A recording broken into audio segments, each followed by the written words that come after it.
एक गांव में भगवान नाम का एक बड़ा ही भोला और मंदबुद्धि लड़का था। बचपन में पिताजी चल बसे तो माँ ने ही बड़े प्यार दुलार से पालन पोषण किया। गांव में खानदानी जमीन थी, इसलिए माँ को भी ज्यादा चिंता नहीं रहती थी। समय के अनुसार जब भगवान बड़ा हुआ तो माँ ने उसकी शादी कर दी, मगर बहू अभी तक नहीं लाई थी। कुछ साल बीत गए, तब एक दिन भगवान ने अपनी माँ से ससुराल जाने की बात कही। माँ के मना करने पर भी जब भगवान नहीं माना तो माँ ने उसे कुछ पैसे दिए और बोली, जब भूख लगे तो इसे कुछ खरीद के खा लेना, और हाँ, एकदम सीधे जाना, तीसरा गांव ही तुम्हारा ससुराल है। ससुर के नाम पूछ के घर चले जाना। अब भगवान अपने ससुराल के लिए निकल पड़ा। थोड़ी दूर जाने के बाद बीच रास्ते में एक तरकुल का पेड़ पड़ गया। अब तो बड़ी समस्या हो गई, क्योंकि माँ ने सीधे जाने की बात कही थी। बड़ी मुश्किल से वह तरकुल के पेड़ पर चढ़ा और दूसरी तरफ उतरा। अब वह आगे बढ़ा और एक गांव को पार कर दूसरे गांव पहुंचा। उस गांव के सड़क पर बाजार लगा था और उसे भूख भी लगी थी, तो उसे अपने माँ की बात याद आई कि कुछ खा लेना। अब वह हर दुकानदार के पास जाता और पूछता कि उसके पास कुछ खाने की चीज है, तो दुकानदार कहते नहीं। वह पूछते पूछते एक औरत के पास पहुंचा। वह फूरन ओल बेच रही थी। उससे पूछा, कुछ खाने को मिलेगा? तो औरत ने कहा, हाँ मिलेगा। भगवान ने पैसे दिया और ढेर सारा सूरन ओल खरीद लिया। बाजार से बाहर निकलकर एक जगह बैठ गया और सूरन खाने लगा।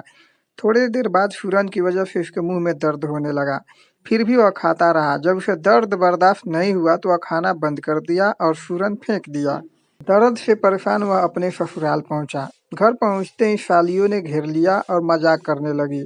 वह चुपचाप मुंह बनाकर बैठा रहा। तब ससुर जी ने कहा, दामाद जी कुछ तो खा लीजिए। इस पर भगवान बोला, कुछ खाने से तो हमारी गांड फटी है और आप कह रहे हैं कुछ खा लीजिए। मुझे कुछ नहीं खाना है, मैं फिर सोऊंगा। और जाकर सो गया। जब आधी रात हुई और मुंह का दर्द आराम हुआ तो वह उसे भूख लग आई। वह सोचने लगा क्या करूं, तभी उसके गाल पर कुछ टपका। उसने उसे सूंघा तो पता चला वह गुड़ था, जो गर्मी से पसीज गया था और चू रहा था। उसने ऊपर देखा तो पाया हांडी में गुड़ टंगा था। वह उतारना चाहा मगर वह पहुंच से बाहर था। तब उसने बगल में सोए अपने ससुर की लाठी ली और जोर से हांडी पर मारा। लाठी के लगते ही हांडी टूट गई और जोर का धमाका हुआ और सारा गुड़ उसके ऊपर गिर गया। हांडी की आवाज से उसके ससुर जी चिल्लाने लगे, चोर चोर।